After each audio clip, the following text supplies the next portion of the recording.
Hello साथियों, मैं रवि वर्मा आप सभी प्यारे विद्यार्थियों का अपने YouTube चैनल में पुनः स्वागत करता हूं। जैसा कि आप सबको पता है कि हम लोग वैद्युत द्विध्रुव के कारण वैद्युत क्षेत्र की तीव्रता पढ़ रहे थे और उसमें मैंने आपको बताया था कि वैद्युत क्षेत्र की तीव्रता इसके सिस्टम में दो जगह पढ़ते हैं, एक अक्षीय स्थिति पे, एक निरक्षीय स्थिति पे।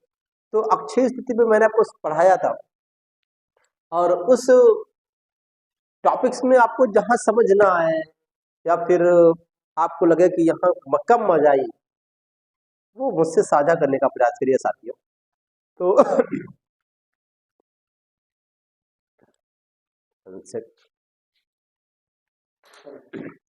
ठीक साथियों, तो मैंने आपको बताया कि हम लोग इससे पहले वाले टॉपिक्स को कंटिन्यू करते रहेंगे, करते चल रहे हैं मतलब। और उसमें आज हम लोग दूसरी बात पढ़ेंगे, वैद्युत द्विध्रुव के कारण इसकी निरक्षीय स्थिति पे वैद्युत क्षेत्र की तीव्रता कितनी होती है। तो मैंने आपको एक वैद्युत द्विध्रुव दिया है, लेकिन अब ये पूर्ण नहीं है, मैं इसको पूर्ण कर लेता हूँ। ये ए है, ये बी है, और आपने पढ़ा होगा इस पे माइनस चार्ज होता है और इस पे प्लस चार्ज होता है। और मैंने आपको बताया कि इसका एक मिड पॉइंट है, जिसे हम साथियों ओ बिंदु नाम देते हैं। और आपने ये भी सीखा होगा कि यहाँ से इसकी दूरी यल हुआ करती है और यहाँ से इसकी दूरी भी यल हुआ करती है। ठीक, अब इसकी अक्षीय स्थिति तो इस सामने हुआ करती थी, बट निरक्षीय स्थिति इधर कहीं होती है, इधर। ठीक साथियों, अब आपको एक पी बिंदु है, इस बिंदु पर हमको वैद्युत क्षेत्र की तीव्रता चाहिए। ठीक, तो पहले आप लोग इस शेडिंग को लगाइएगा और फिर आगे चर्चा करिए, क्योंकि मैं इसको इरेज करूंगा, आपको पता है। चलो, तो इसको हम लोग मिला लेते हैं। मैंने इसको मिला दिया है, ये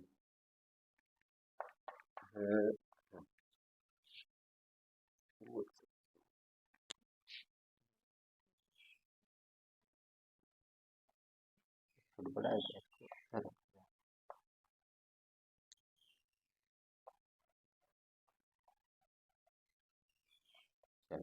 इस बिंदु, यहाँ पे एक बिंदु पी है और इस बिंदु पर हमको वैद्युत क्षेत्र की तीव्रता चाहिए। इसको हमने नाम दे दिया है पी। इसको मैच करवा देता हूँ, इसको भी मैच करवा देता हूँ। देखिए टेढ़ा मेढ़ा हो सकता है थोड़ा, क्योंकि मेरे पास स्केल तो है नहीं, तो आप उसको पट्टी से खींचिएगा ताकि आपका टेढ़ा ना हो। ठीक साथियों, तो हम लोग यहाँ चल रहे हैं और इसी पे चर्चा करेंगे। देखिए, अब आपको इस बिंदु पर वैद्युत क्षेत्र की तीव्रता चाहिए। आपको पता है कि निकाय में दो आवेश हैं, और जब कभी दो आवेश रहेंगे तो वहां डेल्टन इंटेंसिटी आएगी। कहने का मतलब ये परिणामी वैद्युत क्षेत्र की तीव्रता आएगी। ठीक है, तो और ये जुड़ेगी या घटेगी वो डायरेक्शन से बेस पे रहेगी। मैं आपको फिर से बता देता हूँ और इसको इरेज कर देता हूँ, वो आप लोग नोट कर लिए होंगे। अब देखें क्या हो सकता है। अब आपका मतलब ये है कि अगर मैं यहाँ टेस्ट चार्ज रखता, मतलब धन परीक्षण आवेश कोई रखता, तो आपको पता है इसको धकेलता, मतलब इसकी जो डायरेक्शंस होती, जो हम इवन अभी इससे पहले वाले में प्राप्त किए थे, उसकी दिशा कुछ इस टाइप से होती। और यही अगर प्लस चार्ज होता, टेस्ट चार्ज, ठीक है साथियों, तो ये इसको इधर खींचता और E2 हमारा इधर कहीं होता। ठीक, अब हम लोगों को एक परिणामी वैद्युत क्षेत्र की तीव्रता मिलती ई इधर। ठीक साथियों, अब जो ई मिलती वो कितनी रहती ये तो मुझे पता है नहीं, आप लोग जानिए। ठीक, तो इस चित्र को मैं थोड़ा अलग बना के दिखाना चाहूंगा आपको। फिलहाल मैं लिख देता हूँ इसकी वैल्यू कितनी आएगी, E1 cos theta plus E2 cos theta, कुछ इस तरह से मिलेगी। मैं आपको इस चित्र को, इस पूरे चित्र को जो आपको अलग दिखा है, इसको मैं इधर बना लेता हूँ। आप लोग भी बगल ही बनाइएगा साथियों, और इसको हो सके तो आप इसे चित्र को डिब्बे में रखिएगा इस तरीके से। कॉपी को थोड़ा रुचिकर बनाइएगा, हिंदी में कहे तो। जितना आप सुंदर कॉपी को बनाएंगे उतना बेहतर नंबर मिलता है बोर्ड एग्जाम में। तो इस तरह से ये चित्र एक डिब्बे में बंद होना चाहिए। जितने भी चित्र फिलहाल फिलहाल मैंने आपको पढ़ाए हैं कुछ इस टाइप से वो बंद होना चाहिए। इसको मैं अलग से आपको बना के दिखाता हूँ। देखिए आपका एक बिंदु P ये रहा होगा, E1 इधर कहीं रहा होगा और E2 इधर कहीं रहा होगा। ठीक साथियों, अब जो आपका E1 और E2 है, सबसे पहले जो E1 है, आप सपोज करो ये एंगल थीटा है, ये थीटा है। अगर ये थीटा है तो ये भी साथियों थीटा है, और ये थीटा होगा तो ये भी थीटा है। ठीक, ये मान के चलेंगे हम लोग। तो आपने देखा कि एक लाइन बीच से जाती है इस तरह से, जो इसका रिजल्टेंट है, परिणामी वैद्युत क्षेत्र की तीव्रता है, इसके बीच का एंगल आपने थीटा देखा, इसके बीच का एंगल भी थीटा देखा। अब आपको परिणामी वैद्युत क्षेत्र की तीव्रता E और E2 है। सबसे पहले हम जो E1 है, मैं आपको कुछ बातें सिखाता चलता हूँ ताकि आपको इस टॉपिक में क्लियरिफिकेशन रहे। ठीक है, तो आपने 11 में पढ़ा होगा साथियों। सिर्फ मैं आपसे ये पूछूंगा कि ये बातें आपने पढ़ी है कि नहीं। आपको हाँ या ना में आंसर करना है कि हाँ पढ़ा है, और नहीं पढ़ा है तो नहीं पढ़ा है। करिएगा तो मैं हो सकता है उसको आप कहते नहीं पढ़ा तो मैं उसे और बेटर देने का प्रयास करूँ। ठीक है साथियों, चलिए। तो आपने पढ़ा होगा कि फोर्स जब किसी वस्तु पे लगता है, बल, जैसे इस पे आपने फोर्स लगाया इस डाक से, ठीक 5 न्यूटन का 10 न्यूटन, अगर ये पैरेलल है मतलब एकदम सीध में तो ठीक है, लेकिन अगर यही फोर्स इस टाइप से लगने लग जाए, इसके साथ थीटा एंगल बनाने लग जाए बेस के साथ, आधार के साथ, तो ये जो फोर्स है वो दो भागों में डिवाइड हो जाता है। कितने भागों में? दो भागों में। एक ये हो जाता है, एक ये हो जाता है, अर्थात गाड़ी तो आगे बढ़ेगी लेकिन ये थोड़ा उठ के चलेगी। मेरी बात समझ आ रही होगी कि जो फोर्स इस डार्कशिप पे लगा, ठीक साथियों, तो ये दो भागों में बढ़ गया होगा, यानी गाड़ी चलेगी तो इस साइड पे लेकिन थोड़ी ऊपर उठी रहेगी। जैसे आप बचपन में एक गेम खेले होंगे, रस्सी पे एक गाड़ी को बांधते रहे होंगे और रस्सी को उससे चलाए होंगे, और जब चला रहे होंगे तो वो गाड़ी थोड़ी उठी रहती थी। होगी ऐसा? अगर किए तो ठीक है, नहीं किए तो कोई बात नहीं, फिर आप बहुत पीछे हैं। अब जो ये है, इस वाले को हम यफ कॉस थीटा कहते हैं, इस वाले को यफ साइन थीटा कहते हैं। ऐसा क्यों होता है, कैसा, मुझे इससे कोई मतलब नहीं है और मुझे आता भी नहीं है। तो हम E1 को दो घटकों में यूज करेंगे, एक ये बांटेंगे और एक ये है ये। तो ये होगा जो ये वाला जो होगा वो E1 cos थीटा होगा, और ये वाला होगा E1 sin थीटा होगा। E2 में हम दो घटकों में यूज करेंगे, ये क्यों होगा साथियों की, ये P होगा। ठीक है, जैसे इस पे बांटा ये था, जब को इधर भी बांटा इधर भी बांटा, E2 E है, इधर भी बांटा इधर भी बांटा। ठीक है साथियों, तो इसको हम E2 sin थीटा कहेंगे और इसको हम E1 sin cos थीटा कहेंगे। E1 इस वाले E2 cos थीटा कहेंगे। ठीक, अब ये सेम डायरेक्शन में है इसलिए जोड़ के इसमें मैंने रखा होगा इसको। ठीक, ये विपरीत डायरेक्शन में है फिलहाल, ये E1 cos थीटा है, ये E2 cos थीटा है। तो चित्र को आपको इतना बना के देना है। ठीक साथियों, एक चित्र ये है, एक चित्र ये है, फिलहाल ये इसी का सेकंड रूप है। थोड़ा आपको अच्छे से दिखाने के लिए मैंने इसको इधर बना लिया है, फिलहाल बुक में भी इसी तरह बना रहता है। ठीक है, अब देखें,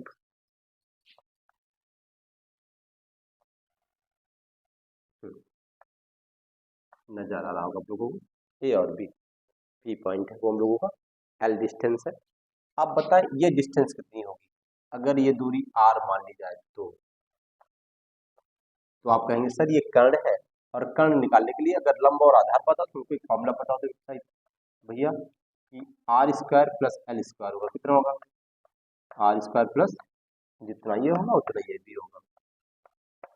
ठीक, किसी को कोई दिक्कत नहीं होनी चाहिए, जितना ये होगा उतना ये होगा। अगर नहीं पता तो मैं आपको बना के दिखा देता हूँ, ये आर है ये एल है, अगर ये पता करना तो r square plus l square होगा, लंब का स्क्वायर प्लस आधार का स्क्वायर रूट में, कर्ण की वैल्यू निकालने के लिए, अर्थात कर्ण बराबर आप लिखे तो आपको जो वैल्यू मिलेगी रूट में लंब का स्क्वायर प्लस आधार का स्क्वायर हुआ करती है।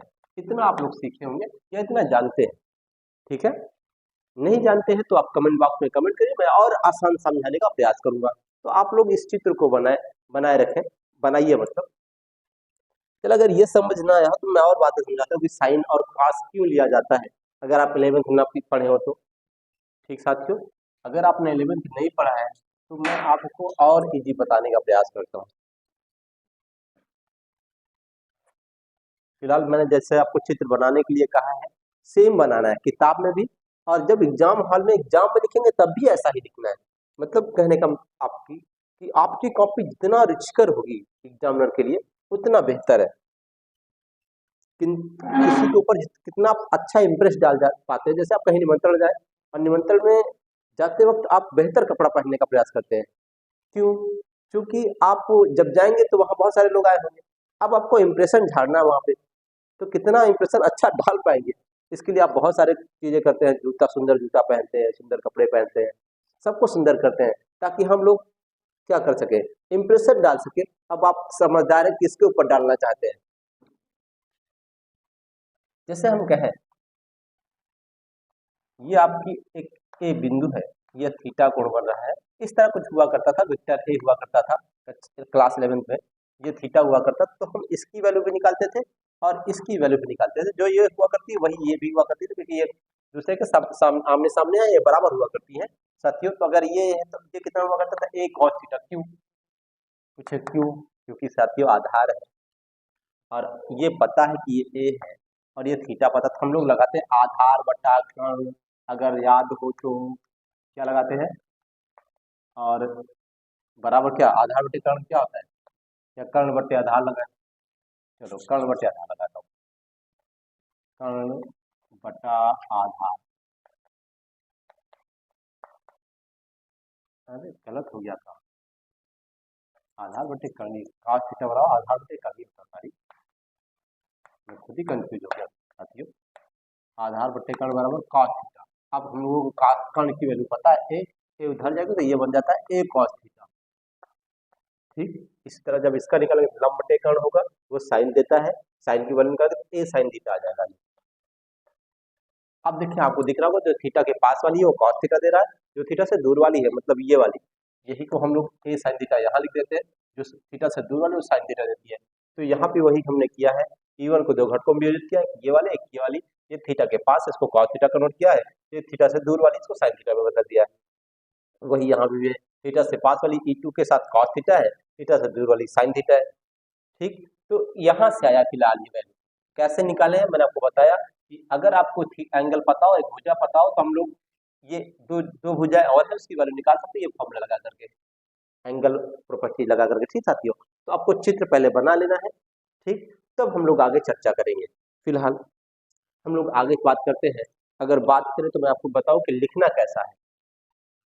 ठीक, चले मैं आपको लिख के देता हूँ, आप लोग परेशान नहीं होइएगा।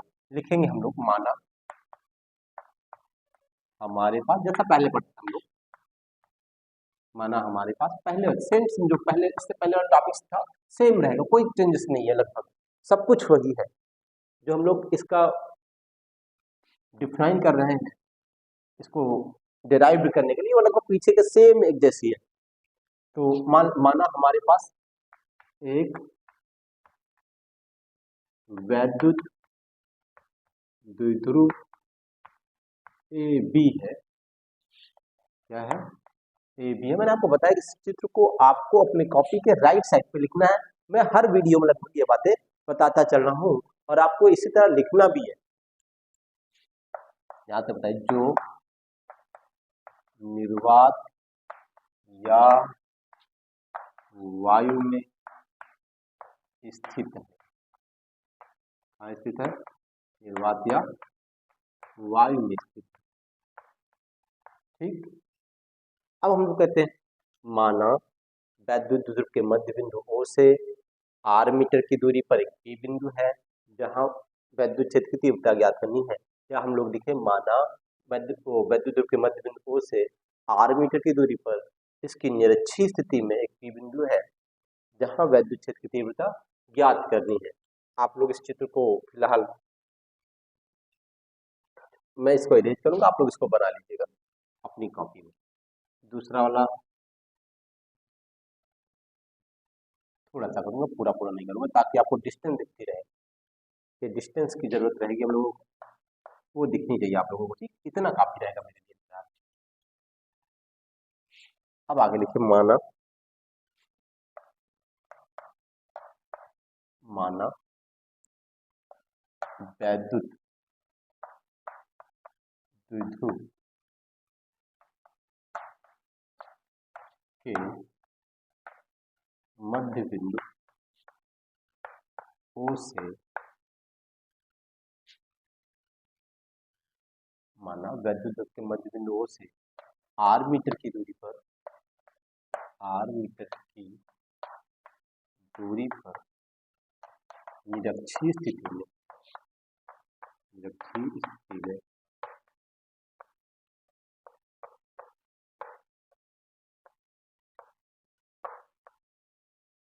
निरक्षीय स्थिति में एक P बिंदु है, एक P बिंदु है, जहां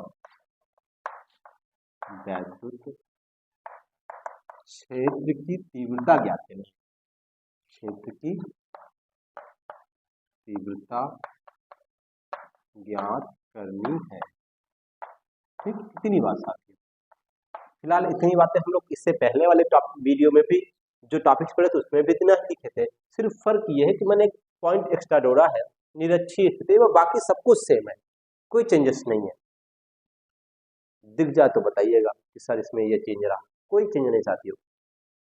आगे हम लोग चलते हैं। फिलहाल इसको मैं रेज करूंगा, आप लोग चाहे यहाँ सर ऊपर लिख दीजिए, चाहे इससे पहले वाले से लिख दीजिए। फिलहाल जो भी साथी हमारे इस वीडियो से जुड़े हुए हैं या इस चैनल से जुड़े हुए हैं, मैं उनसे ये रिक्वेस्ट करता हूँ कि वो अपने और साथियों को इस चैनल से जोड़ने का प्रयास करें, और मैं आपको अपना 100% देने का प्रयास करूंगा।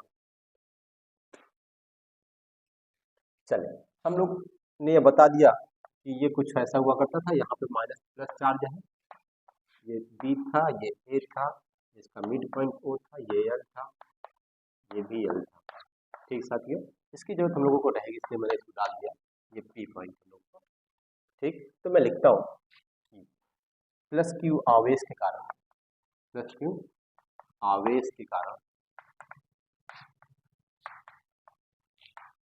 बिंदु P पर, बिंदु P पर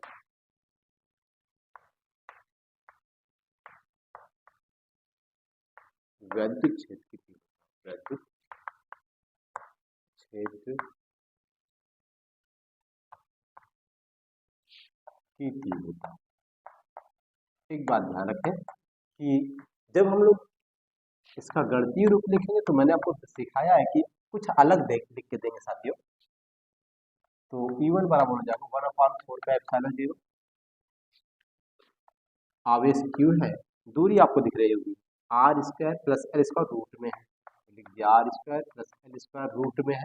आपको पता है यहाँ होल स्क्वायर लगता है, ठीक। और आपने पढ़ा होगा कभी हम लोग √2 का स्क्वायर करें तो इसकी वैल्यू 2 आ जाती है, यानी ये रूट से बाहर आ जाती है। इसी प्रकार जब इसका स्क्वायर करेंगे तो ये भी रूट से बाहर आ जाएगा, तो हम लोग को E1 की वैल्यू मिल जाएगी 1/4 Q बटे r square plus l square साथियों। ये हम लोगों को E1 की वैल्यू प्राप्त हुई।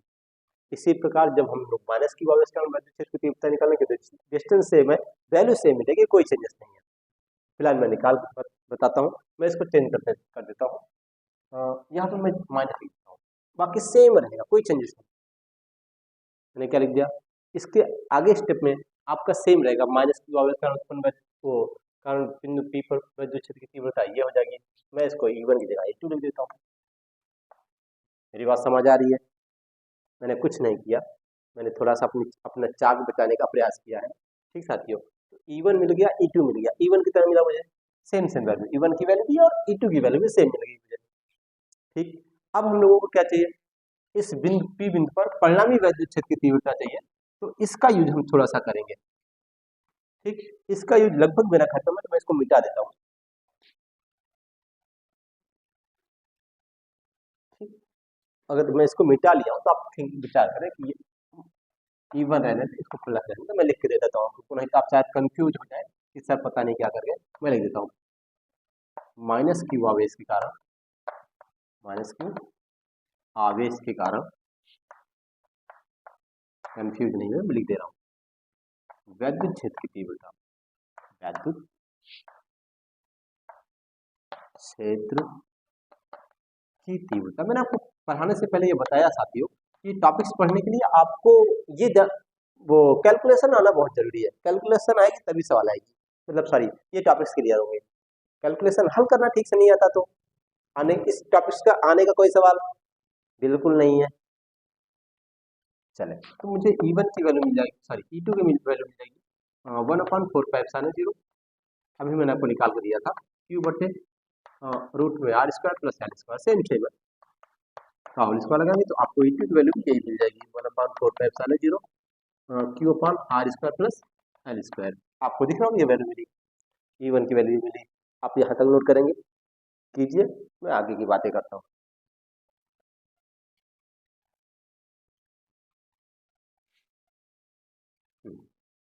अब देखो, अब मुझे इस पी पर परिणामी वैद्युत क्षेत्र की तीव्रता निकालने के लिए क्या करना होगा साथियों, वो देखते हैं हम लोग।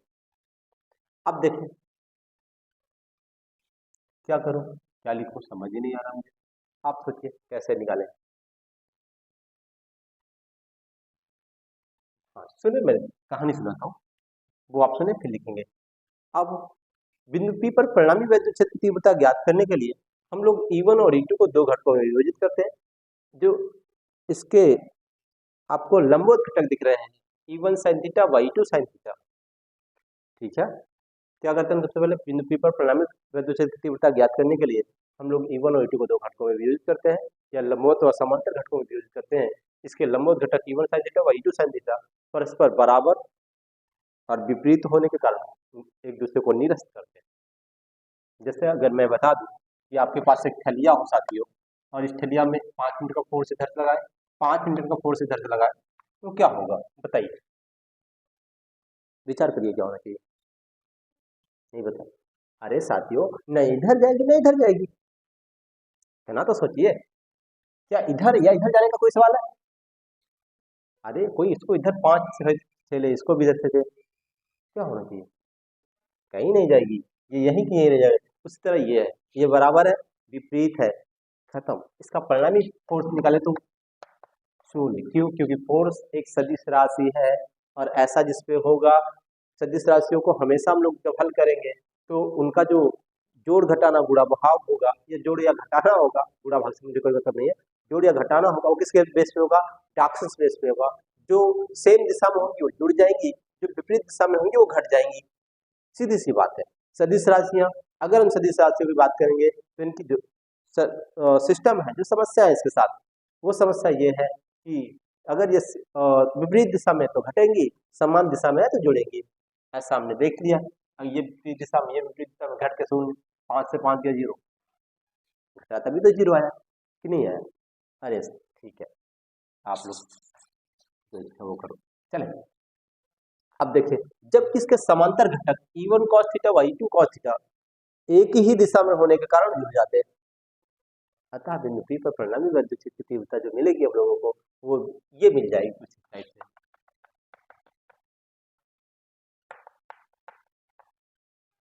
समझ आ रहा है क्या मैंने कहा, ये खत्म तो बच्चा ये इन दोनों को जोड़ दिए, नहीं कोई बात नहीं, इसको मिटा दें। मैं कुछ स्टेप लिखता हूँ, आप लोग नोट कर लीजिएगा। यहाँ से लिखना स्टार्ट करता हूँ, बिंदु P पर, बिंदु P पर परिणामी वैद्युत क्षेत्र की तीव्रता, वैद्युत क्षेत्र की तीव्रता ज्ञात करने के लिए, ज्ञात करने के लिए क्या करते हैं हम लोग, E1 Y2 को, E1 व E2 को समांतर व लंबवत घटकों में करते हैं, लंबवत व समांतर घटकों में वियोजित करते हैं, घटकों में वियोजित करते हैं। ठीक साथियों, ये रहा आपका। आगे चले, लंबवत व समांतर घटकों में वियोजित करते हैं। ठीक, आगे चले। इसके जो लंबवत घटक है E1 sin थीटा व E2 cos theta, sorry E1 sin theta व E2 sin थीटा परस्पर बराबर और विपरीत होने के कारण निरस्त हो जाते हैं। लिखिए आगे, इसके लंबवत घटक, कौन से घटक? लंबवत घटक E1 sin थीटा व E2 sin theta, E1 sin theta व E2 sin थीटा परस्पर बराबर व विपरीत होने के कारण, विपरीत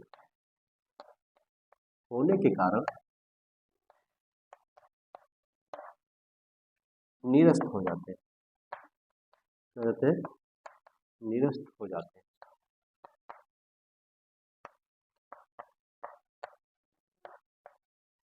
जबकि इसके समांतर घटक, इसके समांतर घटक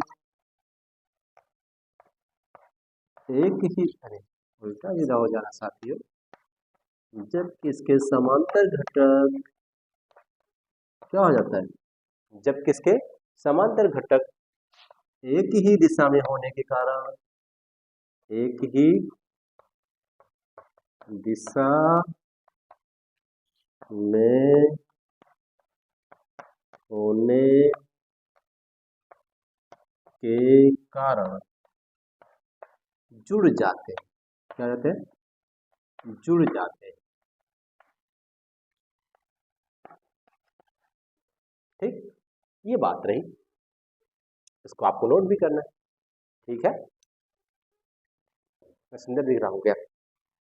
हाँ, मिटाओ, आप लोग नोट कर सकते हैं, फिर मिटाऊंगा। लो,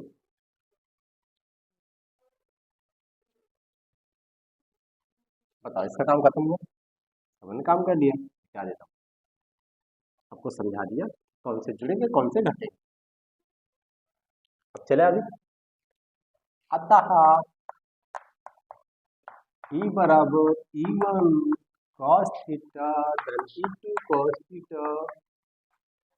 ठीक है, E1 की वैल्यू कितनी? मुझे याद है, आपको चाहे याद हो चाहे ना हो साथियों। आप बताओ, cos थीटा रहने दे, रहने दे। E2 बताओ, E1 और E2 की सेम सेम वैल्यू थी, लिख दो। लो, Q बट्टा r square plus l square, साथ में cos थीटा, थोड़ा लो ना समझ में बोल रहा हूँ, cos थीटा लिखा, लिख लीजिएगा। ठीक, मैं इधर से नोट करता हूँ ताकि उधर बहुत पीछे न जाए। अब ये वैल्यू और ये वैल्यू सेम सेम दिख रही है। ठीक है, तो मैं इसको लिख सकता हूँ 2, एंड एक संख्या दो बार सेम सेम लिखे, जैसे x और x लिखे तो किसका मतलब 2 इंटू x, यानी x को मैंने 2 से गुणा कर दिया। अगर ये वैल्यू सेम सेम लिखी है तो इसको मैंने 2 से पहले गुणा कर दिया। लो, अब एक बार लिख दे रहा हूँ। ठीक है, अरे इतनी गणित तो मुझे आती ही है। cos थीटा, ठीक, अलग क्या बचा? cos theta. आता हूँ, पहले मैंने चित्र पे आता हूँ हम लोग। ये आपका r था, आपका l था, आपका थीटा था, ये थीटा था, फिलहाल l नहीं था, ये रूट में r square plus l square, और ये l। cos theta cos theta बराबर क्या होता है? जिसको ना पता हो मैं लिख दे रहा हूँ, cos थीटा बराबर आधार बटा कर्ण। क्या होता है? आधार बटा कर्ण। आधार कितना? l, कर्ण कितना? इतना। मैं लिख देता हूँ, बताइए, 2 का मल्टीपल क्यों r square plus l square. ठीक, cos थीटा की वैल्यू लिखें कितना? l बटा रूट में r square plus l square. ठीक, लो, अब इसकी जरूरत खत्म। आप लोगों को पता है जिसकी जरूरत नहीं होती है उसको हटा दिया जाता है रास्ते से। जैसे एग्जाम्पल नहीं दूंगा, जिसकी जरूरत है तो वो रास्ते से गए। बेटुआ बाप कल मार के भगा देते हैं जरूरत खत्म हो के बाद हम सब तो। अब देखिए इस पे कितनी घात, एक, इस पे कितनी घात आप लोगों को नहीं पता है, मैं बताता हूँ। दुनिया के किसी नंबर पे रूट लग जाए इसका मतलब इस पे 1/2 घात। दुनिया के किसी नंबर पे रूट लग जाए इसका मतलब इस पे 1/2 घात, तो इस पे कितनी घात, अरे पागल हो आप। लो इस पे कितनी घात, r² प्लस l² की घात 1/2। ठीक, सबने कहा ठीक, मैंने भी कहा ठीक। और यहाँ एक यल भी बचा है, लो एल को साथ साथ मिला दी, 2QL, एक और एक मिलकर एक हो गए, क्या हो गए, एक और एक मिलकर एक हो गए। इसका मतलब ये 2QL बन रहा है। और आपको पता 2QL P के बराबर हुआ करता है। आपको पता है कि एक और एक मिलकर एक कहाँ होते हैं। इतना समझदार आप लोग, कलयुग का देर है, इतना समझदार तो आप कर। चले 1/4 पाई 2QL को हम लोग क्या लिख सकते हैं, P। इस पे कितनी पावर, एक, इस पे कितनी, 1/2। एक और 1/2 को जोड़ ले तो गणित आती है कितना, 3/2, 2 1 कम 2 1 3, 3/2। चल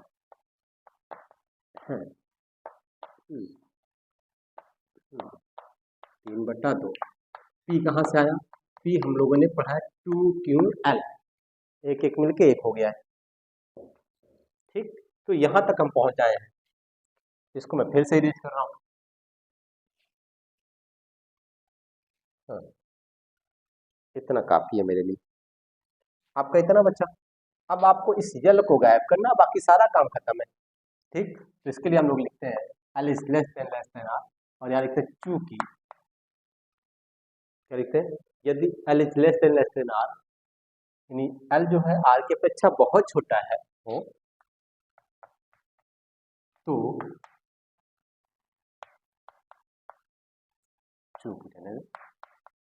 चूंकि l is less than r हो तो वो काट दो, इसलिए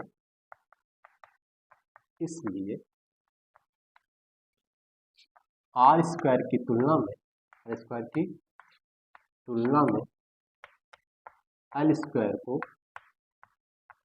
नगण्य मान सकते हैं। क्या मान सकते हैं, नगण्य मान या नगण्य माना जा सकता है, ठीक। अब आपको पता है कि मैंने आपको बताया कि जब आप किसी वैल्यू को नगण्य मान लेते हैं तो उसका मतलब ये जीरो हो गई, क्या हो गई, एल जीरो हो गई, यानी l² जीरो हो गई। तो आप कह सकते हैं कि जो ई की वैल्यू मिली हम लोगों को 1/4 Q/r² पर कितनी घात, ये जीरो हो गई, तो बची आर का 3/2 घात, एक गुणा में एक भाग में ये कट जाएगी। और एक चीज समझे कि r² की तुलना में l² को नगण्य मान दिया, कभी जब किसी से कंपेयर होता है तभी किसी वैल्यू को शून्य कर किया जाता है, बिना कंपेयर कोई वैल्यू शून्य नहीं होती। इसका मतलब जैसे आप किसी बनिया के यहाँ जाओ और 2001 रुपए का सामान खरीद के आओ, तो आपसे वो बनिया 2000 रुपए ले लेगा, लेकिन 1000 रुपए नहीं, 1 रुपया नहीं लेगा। मेरी बात समझ रहे, नहीं समझे, कहने का मतलब यह है कि अगर किसी बनिया के यहाँ जाओ, अगर आपसे एकदम सभ्यता में बोले तो सेठ के यहाँ जाओ और उससे क्या कर बोलो सामान लेके आओ 2001 रुपए का, आगे बढ़ 1 रुपया ना दो तो चलेगा, क्यों, क्योंकि 2000 की तुलना में 1000 1 रुपया बहुत छोटा है। वही अगर आप किसी सेठ के यहाँ चले जाओ, 1 रुपया का माचिस लो और फिर 1 रुपया ना दो तो देगा माचिस, नहीं देगा। इस तरह जब कंपेयर होती है तो किसी वैल्यू को शून्य मान लिया जाता है। ठीक, चले तो ई की वैल्यू मिल गई 1/4 Q/r³ सॉरी क्यू लिख दिया, पी था ये, हाँ पी था, P/r³, ये वैल्यू मिली हम लोगों को। बताया कुछ चेंज दिख रहा है, दिख रहा है, उसमें रहा था 1/4 पाई 0 2p/r3, यानी उस समय अक्षीय स्थिति में वैद्युत क्षेत्र की तीव्रता का मान दुगना हो, इसका क्या होता है, दुगना हुआ करता है, मतलब ये इसका आधा बचा, तो तीव्रता घट गई।